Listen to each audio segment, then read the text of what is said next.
At Vishnu IAS Academy, we are coming up with interview training program, a free initiative whereby daily newspaper will be discussed. And today onwards, we started.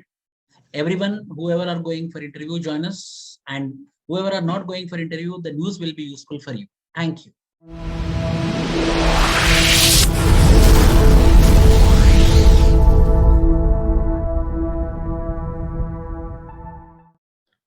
Yes. Yesterday's newspaper and today's newspaper, very quickly we will do. Give me a minute, I made notes.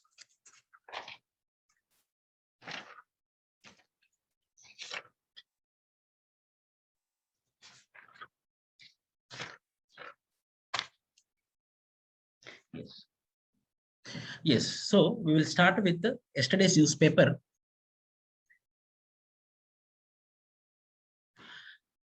Vaccinate, wear masks, tells India. Tribulus, as all of we know, Tribulus, that means social distance, sanitization, and wear the mask. SMS, yes, it is SMS. Social distance, mask, sanitize. So there is something called as herd immunity. Very quickly, can anyone tell me herd immunity? Vinay Vamshi? Herd immunity means what? Herd immunity, am I audible, sir? Yes, yes, please. So herd immunity means if at least I think around 70 to 65 to 80% of population are immune from getting infected by the virus. I mean, the definitions may sometimes vary depending on the organization which use the herd immunity definition, but usually if that many people do get either vaccination or natural immunity, that means that you can stop community transmission and you can get on with general your day-to-day lives. Very good. Yes. See, if I ask one question from UPSC interview point of view, whether we can go for voluntary license. What is the meaning of voluntary license with respect to patents? Yes, Prudvi?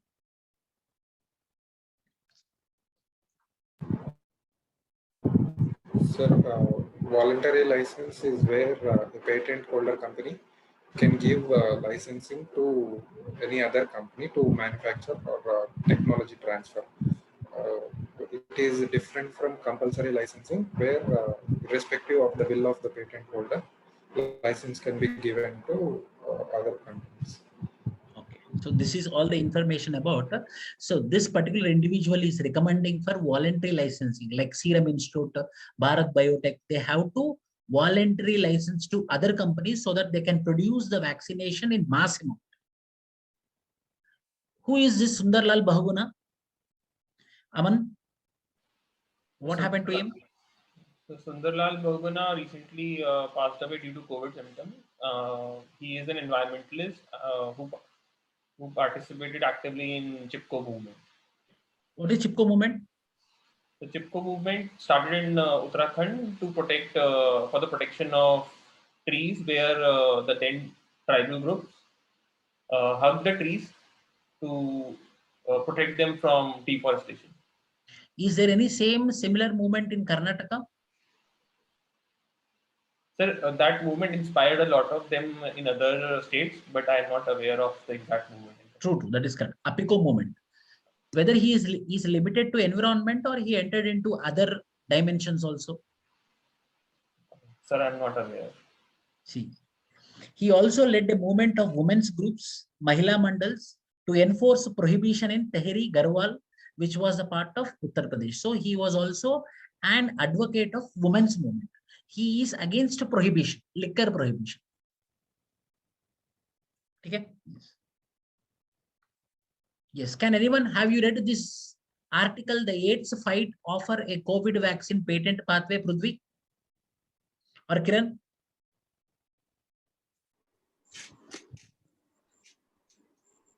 Sir, during the AIDS fight, voluntary licensing scheme was very much used, and many generic vaccines were manufactured by India and other countries.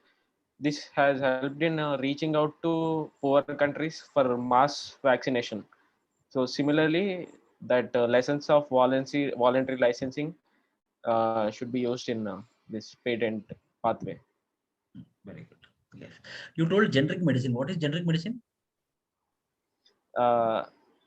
Generic medicine is the one which has the same composition of the similar composition of the patent medicine, but it is manufactured after the patent has expired by the patent holder, by other companies apart from patent holder. Yes. Nagababu, what is open market operations? Open market operations means what? So, Somit Raju, you also? Sir, in open market operations, the RBI sells or buys the government securities, sir, in order to control the money supply in the market. Babu, what is the present status of privatization and disinvestment for the current year 2020 and 2021? And what will be the predictions for 2021 and 2022 with respect to privatization and disinvestment? Sir, I don't remember the exact figures. Yes, tell me predictions. How it was, how it will be. Um, Go on. I'm sorry, sir. I don't remember. Sudhir Babu. Sir, the privatization is total sale of the share of government to the private entity, sir. Whereas disinvestment refers to liquefaction of the shares. And with respect to the expectations, government into last budget expected some 1.75 lakh crores. However, we have got only 30 lakh crore. This year also we have a huge privatization and disinvestment proposals, wherein we expected nearly 1.7 or 1.7 to 2 lakh crores, sir, from selling of 2 PSBs and 1 general insurance company. Yes. So what is the prediction? How we can predict 2021 and 2022, whether we are going to reach the targets of disinvestment? What do you feel? Sir, from the last 2 times, from the last year and this pandemic year, yes, sir, there are some issues with respect to disinvestment, sir, because we expected Air India disinvestment also. Now it is in shambles because of the issues with respect to the data privacy issues and even the Kane Energy issue. And the remaining PSBs, government haven't still not has finalized the name of the banks also. So it is a year-long process. The process has started right now, and we have to see the forecasts after giving the names of the banks. Okay, understood. What is strategic disinvestment, Pudvi?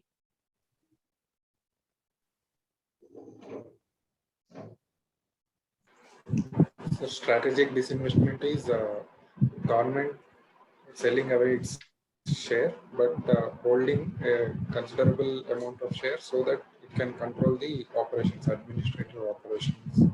Considerable share means?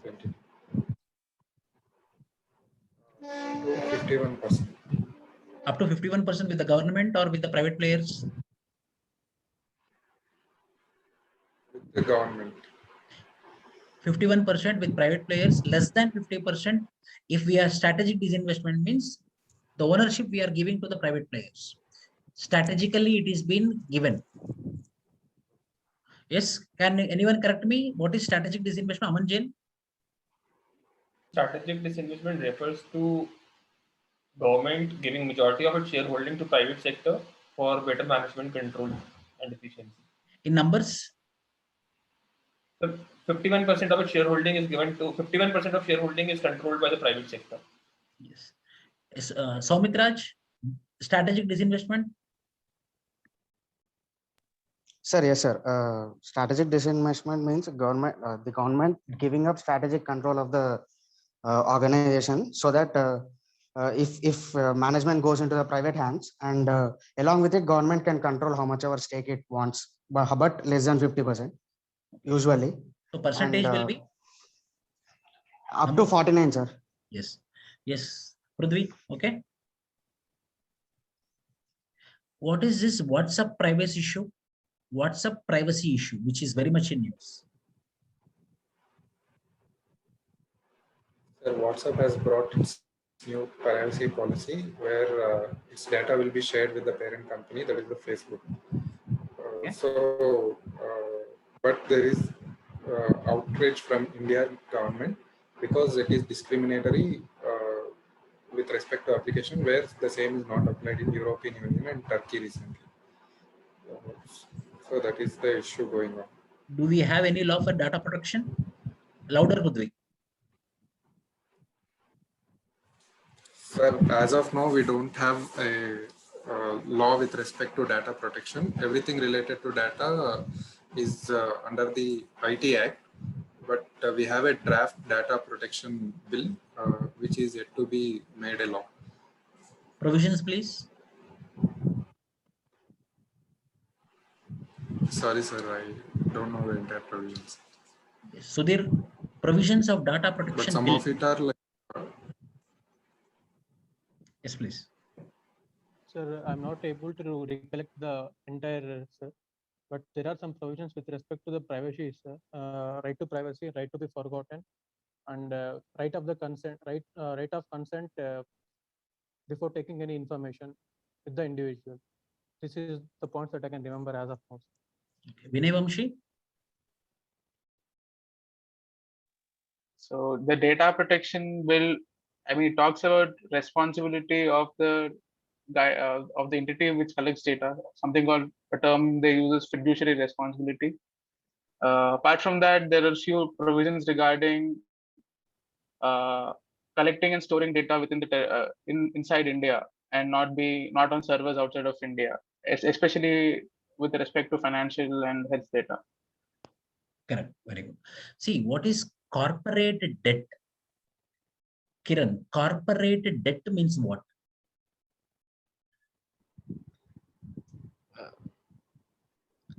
So a debt of corporate companies is corporate debt. Sorry, I'm sorry, sir. Anyone? Amanjan? So corporate debt refers to the liability that corporate owes to its creditors from which the organization has borrowed. Debt to GDP ratio means what? Aman? So debt to GDP is liability as a percentage of GDP. What information it will give? What observation we will get by knowing the debt to GDP ratio?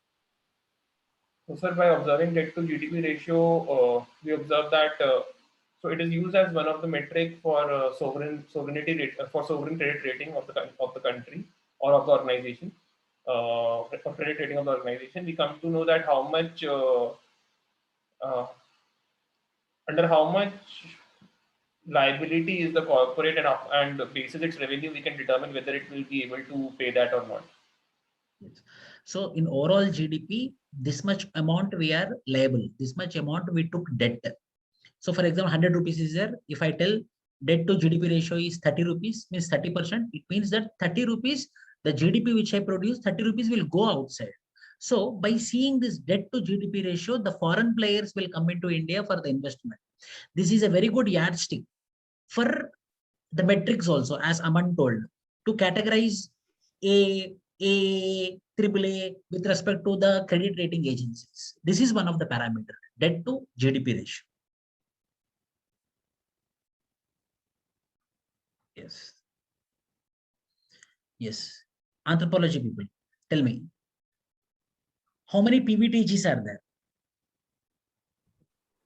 Anyone? 75, sir. How many PVTGs? 75 PVTGs are there, sir, in India. 72, I don't know. Okay. No, one, two, three numbers is okay. Yes. Major number of PVTGs are located in which state? Odisha. Odisha. Yes. So as today in the news, there is something about Dongriya Kond. So what's the information about this one? Why it is in the news?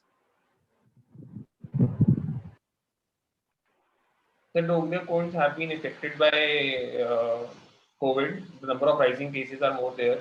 The reasons are, number one, the tribal markets, and second, the connectivity with state borders.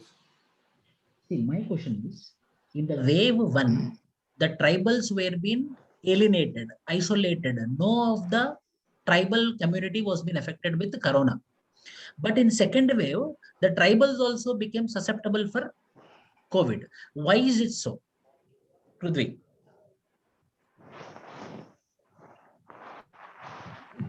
So in the wave one, not only the tribals, the rural India was also Prithvi. affected due to COVID. Your mouthpiece keep away from your mouth. Now it's. Sir, in wave one, rural India and also the tribals were less affected due to COVID. But in wave two, the restrictions were not so severe as in wave one. The lockdown was not so severe as in wave one. So that might be the reason why the cases are seen in tribals. And in wave one, tests were also not done in the tribal hamlets because there were many hesitancies among the tribals. Now they were able to convince these tribals to take up the tests and vaccines. So that could be the reason why the cases are coming out. Very good. What is the relation between Vedanta and Dongria Quant? Vedanta is a very big MNC company. Sir, along with the so Dongria, when the Vedanta wanted to set up a plant, sir, in Odisha, and Dongria Council led a movement, led a tribal movement against the because it disturbs the ecology there, and on which their livelihoods are dependent on. So, Very good. Yes. Can anyone tell me PBTG's characteristics? Yes, Kiran. Some of the characteristics are very low literacy rates and declining or stable population, geographical isolation, and pre-agriculture level of technology. What is the previous name of PBTG? Primitive tribal groups, PTG. Yes, why they changed it to PBTG? Because the word primitive is ethnocentric. Derogatory. Derogatory. Yes. This person, Yuan, is called as father of hybrid rice. Sudhir, can you tell me what is hybrid rice? Sorry, sir, I'm not aware of. Yes. Then Norman Borlaug, No, are you aware of him? no, sir. Norman Borlaug, yes. Nagababu, Norman Borlaug. Sir, he created high yield variety rice, sir, and wheat also. He was responsible for green revolution in the world. Very good. He That is was brought to India by MS Swaminathan. very good. Very good. That is very important, Sudhir. Yes. So what is first? You told first green revolution. So what is this green revolution known as, Nagbabu?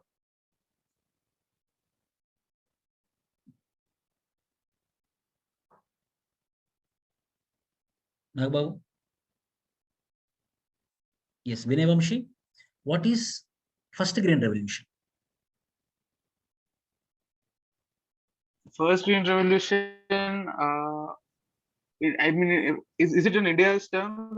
In India terms, very good. India terms. Across the world, I was not clear. Like in India, right? Yes. Yes.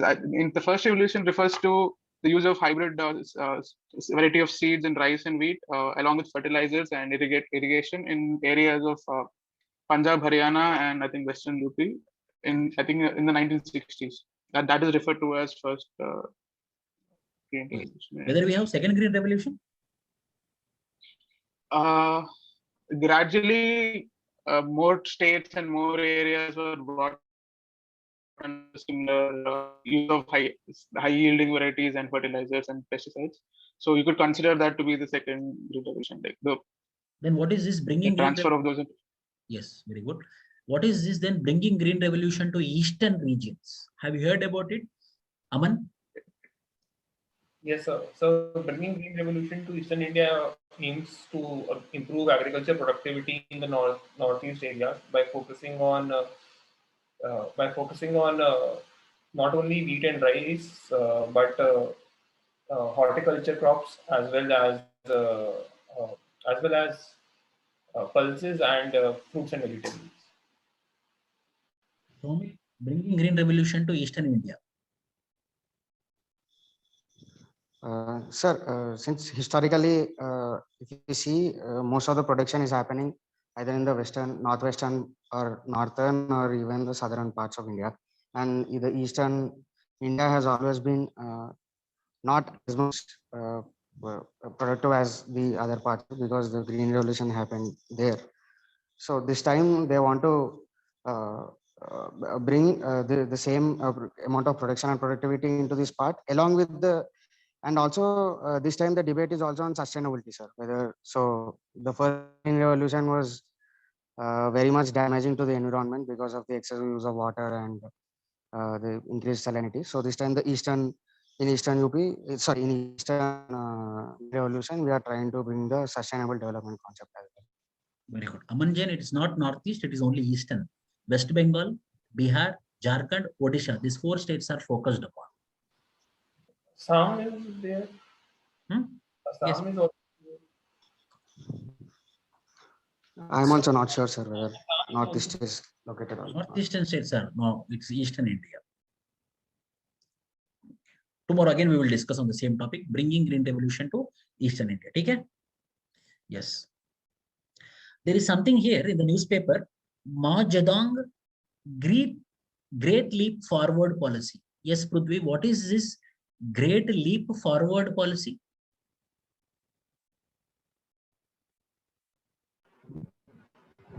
Sorry, sir, I don't know. World history. Yes. Vinay Vamshi, Great Leap Forward. I'm not particularly completely sure, but it refers to this scheme where all of the Chinese people across the country were shifted into farms in countryside to go and farm, so that they can improve the productivity there. But actually, it had very bad consequences of not increasing productivity at all. Very good. Kiran, Great Leap Forward. Sorry, sir, not aware of it. Cultural Revolution. Vinay Vamshi. That is also, I mean, I'm not very sure of the difference, but it refers to basically destroying, like giving up on the previous culture, saying that it is against the communist ideology and it is some kind of a counter reactionary thing, reactionary ideologies of ancient China, which is not against socialist ideals, and all the cultural I think artifacts were all destroyed during that period of time. True. True. There is Tiananmen Square event. Anyone aware of it? Sir, Tiananmen Square. Yes, please. It is a democratic upsurge in China, sir. The people have come to the Tiananmen Square and they have protested against the government. They wanted democracy to be installed in the China. Yes, very good. So this is as China, this person Great Leap Forward is there. I asked him the questions. Father of hybrid rice, nothing but high production, huge production. The Norman Borlaug was focused on high yielding variety seed. This person on rice, exclusive rice. But whereas Norman Borlaug, not only rice, it was paddy as well. But this person is only rice. Yuan, he died. BRICS. Yes, something in news which is called as YAS. What is that? Nagababu. Sir, it is the cyclone that is going to come in the Bay of Bengal. I mean, that is originating in Bay of Bengal and it reach our eastern coast. Anyone from geography optional right now? No. Okay. Cyclones are highly prevalent in Bay of Bengal or Arabian Sea? Sir, they are more prevalent in Bay of Bengal. Why? Or Bay of Bengal sea surface temperatures are higher than Arabian Sea, sir. That is one reason. And another reason, cyclones that are originated in Bay of Bengal because of winds will come to Indian shores, but those cyclones which originate in Arabian Sea tend to go to Middle East, sir. Okay. That is one That reason. means more number of cyclones are originated in Bay of Bengal, isn't it? Yes, sir. Which is very severe. Bay of Sir, Bengal- Yes, Aman Jain. The Bay of Bengal ones are more severe than the Arabian Sea because of the warming of water is more on the eastern coast. Okay. There is something called as super cyclone. Have you anyone heard about it? Sudhir Reddy? Yes, sir. If the wind speed is more than 225 km/h, then it is designated as super cyclone. Very good. In which state it happened? In Odisha, sir. Yes, 1999, the worst thing which happened, super cyclone. Yes. There is something called as urban flooding. Why is it so? Why is it a phenomenon? Urban flooding. Manoj Kumar. So there are various reasons for it, sir. Urban flooding. Urbanization, the lack of drainage in our country is definitely a problem, sir. And huge concretization in our cities, lack of wetlands, and changing river courses are all the problem. Are all the reasons. Okay. Prithvi, there is something called as sponge city concept in order to avoid urban flooding. Urban flooding. Anyone aware of it? Sponge city. Concept was developed in China. The main theme behind is creating areas where this floodwater can be absorbed and adequate storm drainages are developed. More clear. So this refers to the concept. Be more precise, please.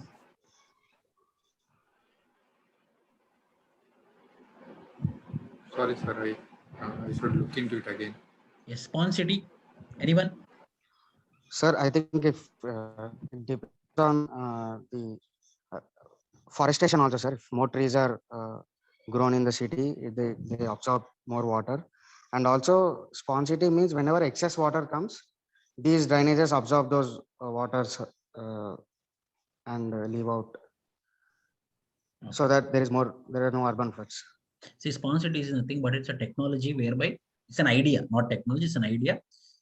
For every building, for every infrastructure, for every road, for every bridge, there is a minor drainage canals are being constructed so that the water will go into it and everything is centralized into a wetland. A wetland will be created and the total water will be encircled towards it so that the water table will increase, as well as beneath the wetland what tanks are being constructed so that the water will be conserved. One, water will be conserved, and second thing will be the water table beneath the surface also will increase. This is the concept of sponge cities. Number two, a concrete is developed such that when the rain fall on the concrete, the water will be segregated separately and it will be going through the pipes and will be falling into the water pits under the bridges, beneath the roads. So because of the water pits, the water will go inside the surface. That is the second thing which is associated to sponge city, mainly to conserve the water.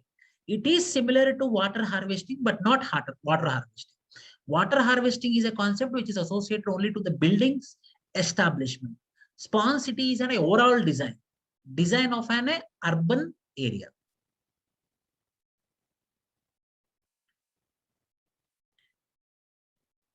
COVID-19 could become.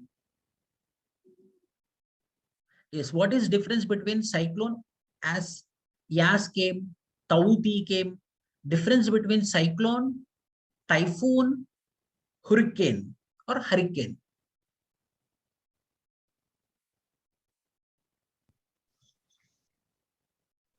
Sir, it is only the difference between the nomenclature, sir. Okay. If a cyclone arises in the North American region, it is called a hurricane.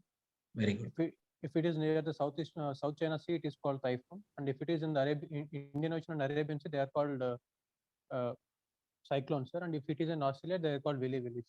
Very good. See, there is something called as white fly, which is observed in Tamil Nadu crops. It is an invasive species. What is the meaning of invasive species? Vamshi. Invasive species means any biological organism. Organism which is introduced into an ecosystem in which it is not naturally present. Like it is.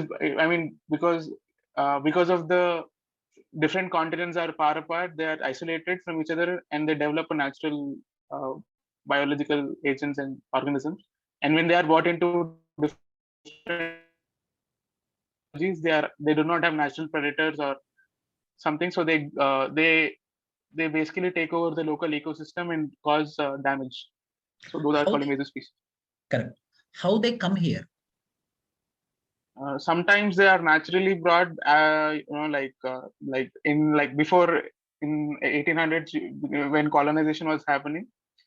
They used to bring plants and different species of plants in order to grow over there in the occupied areas.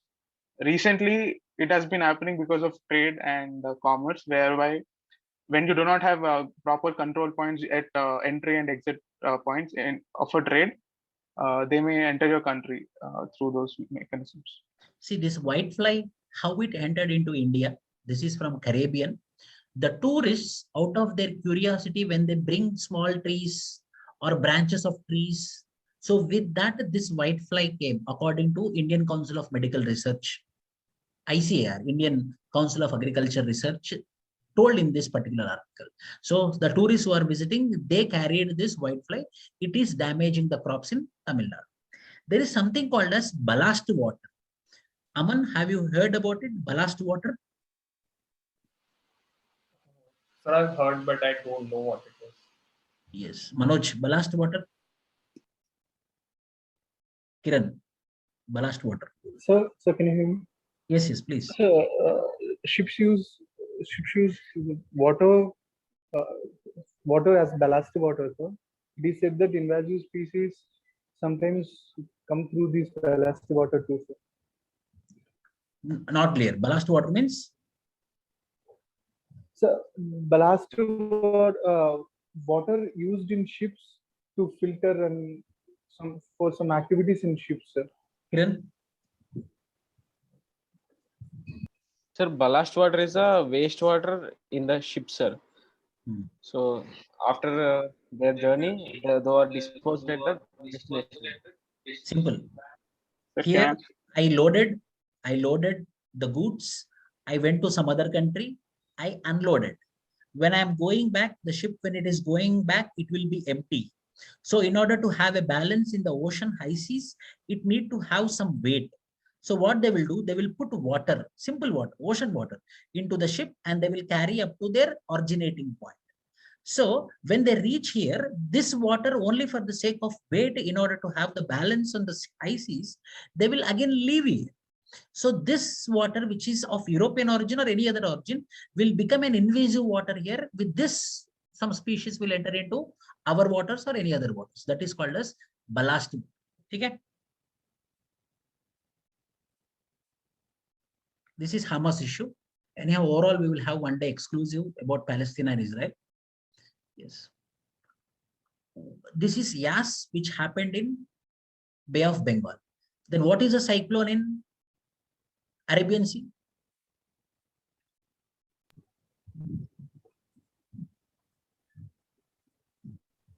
Sir, is it Taute? It is Tauti only, yes.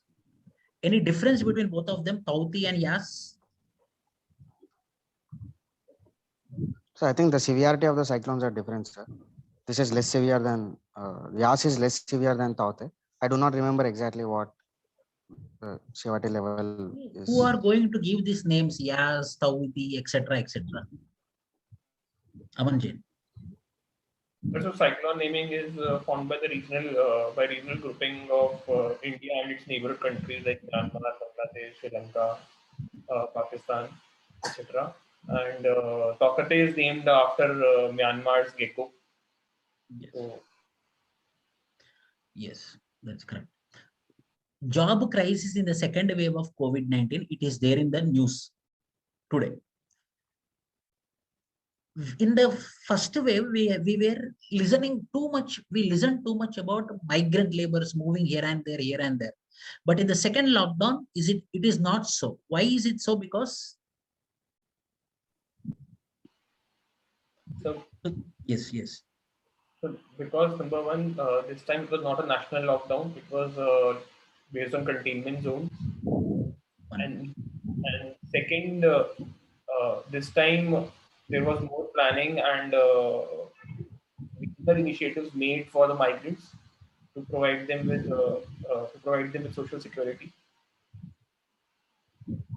Yes. Can I add? Yes, please. In most states, construction activities were permitted to continue. So I think migrant labor depend on construction activities, Okay. so they could stay over there. Okay. Sir, another reason is that in the first wave, many people who have gone into the villages have not returned into the urban areas for jobs. Okay. And also, sir, quite a few corporations have adapted to the pandemics. And for example, Parle-G has included a building where a residential area for its workers. So very good The example. last one, sir. Sir, Yes. last year they went to villages and they failed to get any employment or earnings, sir. So they failed to stay in their own places or the cities. Okay. Correct. See, one question I know most of them will tell, I don't know, but I won't answer. Why Gujarat emerged as a hotspot of mucormycosis? Prudvi, Dr. Prudvi.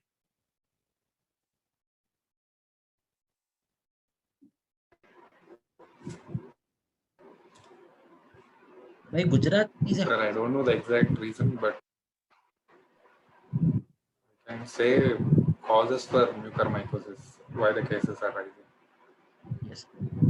Today, 2 states declared black fungus as epidemic. Little bit news. It will come in tomorrow's newspaper. Anyone?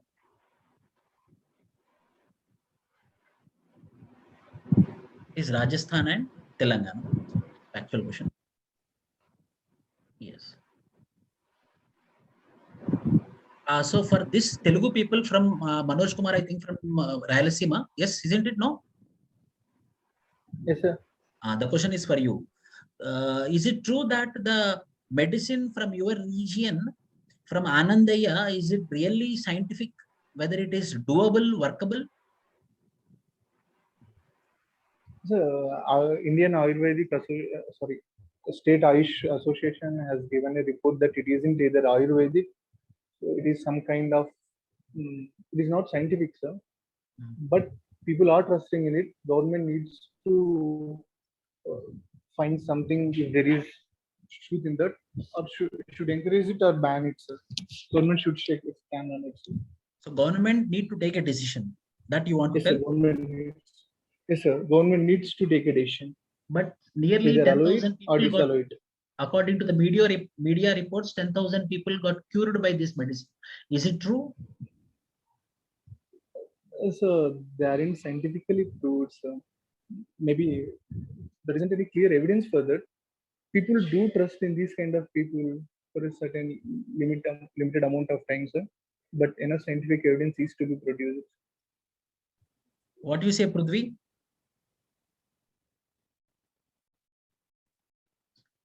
Kiran.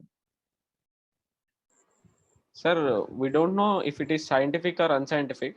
It is under investigation by ICMR and Ayush Ministry. So it takes generally 10 days to verify the claims of that efficacy. As of now, the Ayush team has told that there is no side effects observed from their interaction with the locals.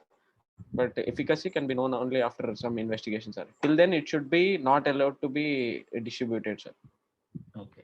What is difference between BRICS, IPSA, Soumit PSIR option? Yes. BRICS versus IPSA. Sir, IPSA is India, Brazil, and South Africa, sir. BRICS is a term which is coined by Goldman Sachs banker Jim O'Neill in 2000, so that which referred to the rising emerging economies of that point of time, sir. So to provide an investment opportunity for the people of the world into emerging markets, this coin has been found, and it later developed into an organization.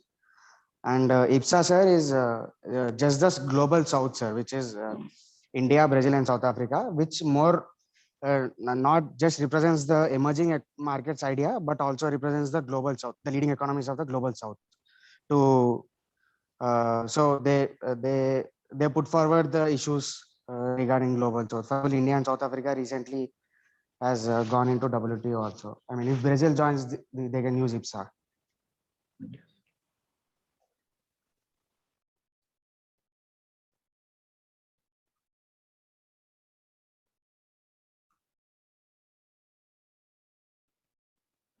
Yes, there is something called as a pipeline, which is called as Nord Stream. Any idea? Nord Stream is a pipeline which is used it is used to supply gas and oil from Russia into Europe, mostly to Germany, majority, but it's in the news because it's that they currently want to bypass the original Nord Stream, which used to pass through Ukraine, which is currently not very stable. So Russia wants an alternative to the Ukraine pipeline. So it is trying to go to the Baltic Sea, I think, to bypass national territory and use the sea route to supply to Germany and other European countries. Yes, very good. Prudvi, what is the status of Tapi pipeline? So Tapi pipeline passes through the countries of Afghanistan, Pakistan, India, and Turkmenistan. Right now, I think it is still under construction. I don't know exact status. Yes. Somitraj, status of It is Tapi? expected to provide access to Central Asia. A question asked. Sir, I'm not sure, sir, but I think one of the countries, I think Turkmenistan has started its part of Tapi very recently, and that is the only thing which I've known in recent news, sir. So I'm not sure. Anyone status of Tapi?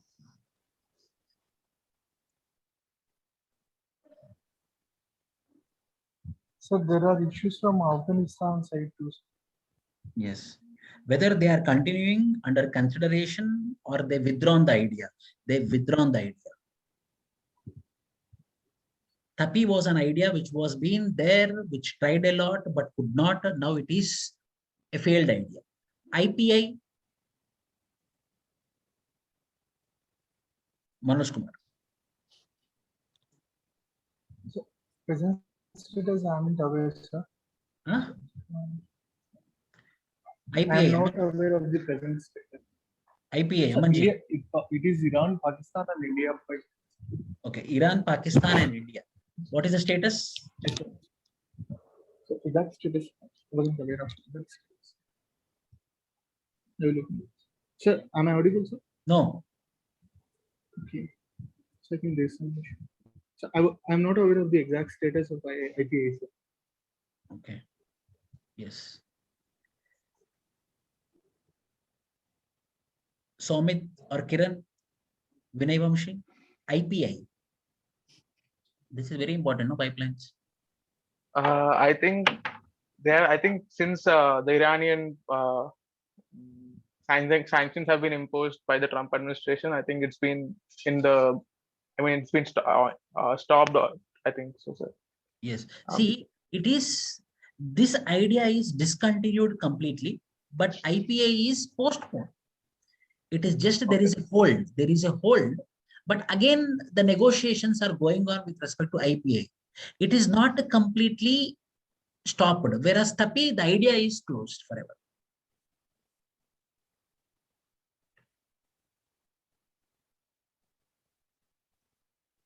Yes, there is something called as Brent crude oil. What is that Brent crude oil, Prudvi?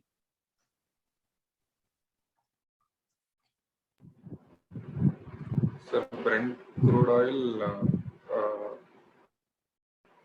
it is one of the types of international type oil used to determine prices of oil also. It is also called sweet oil, I guess. So the oil which is procured from the northern hemisphere countries is called Brent crude oil. Brent crude oil. Sir, it is one of the gradient of crude oil that is available in international market. I think the one which is from Middle East, like UAE and Iran, which we are importing, that is Brent crude oil. Sir. Anyone, any answer? So the oil found around North Sea in Europe, sir. North Sea. It's not Arab. It is North Sea of Europe. Yes, please. Continue. Sir, as it is one of the area where huge amount of oil is found, it works as benchmark for the world oil prices, sir. Very good. Very good. So this is the news all about today. So please, this is not as a question and answer or viva where you are not, for example, TAPI status, you have to know IPA. After this session, 30 minutes you have to sit and find wherever you are missing. So those, if you cover, finish. All the topics will be covered. That is a major motto. The major motto is now, after 50 minutes of the class, 30 minutes you sit. Wherever you don't know the answers, please collect the answers. So you will be updated. Then it will be work. Then it will be something which is productive. Okay. Thank you.